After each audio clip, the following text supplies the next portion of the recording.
So, whenever you're ready. Yeah, let's go.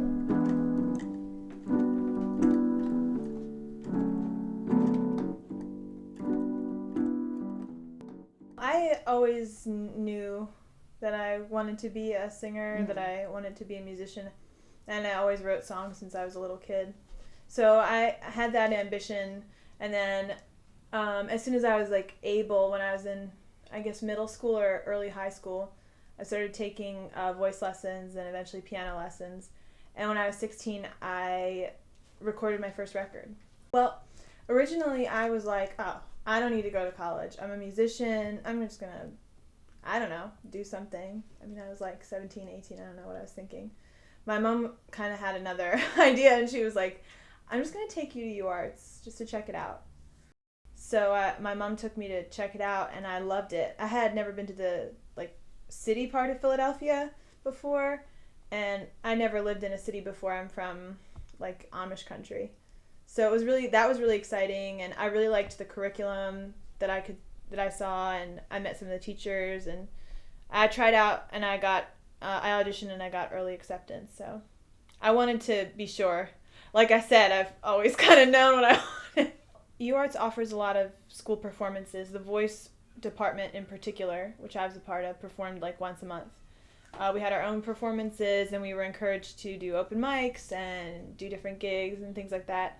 But I mean, I had been performing long before that, and I also had just joined a band right before I went to college. And so, my freshman and sophomore year, I was performing in school, and every break I was on tour. I was touring and playing shows in and out of town on the weekends. I don't know how I did so well in college because I had my career and my college at the same time.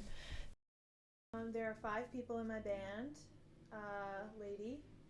Liz and I met when we were in high school. I was dating a boy that she used to play in a band with, and then we ended up playing a show with their band all together.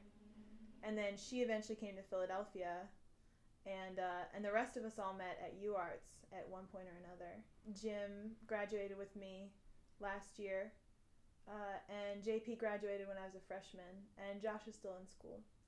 So, I mean, the last album was more like I kind of wrote the songs, and then we all sort of arranged them together.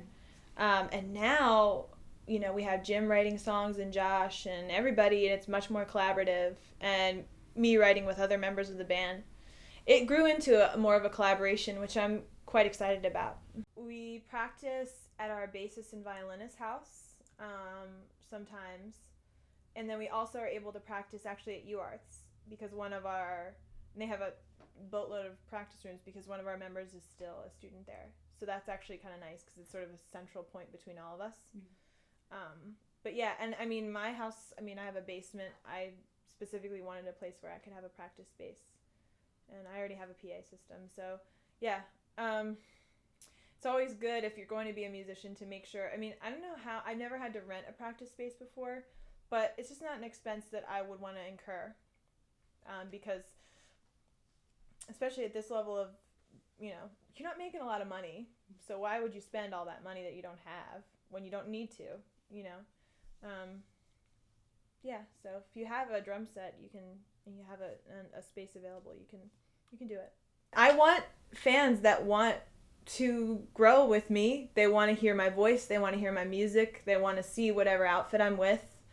All the different incarnations of myself musically. I want to give them what they want.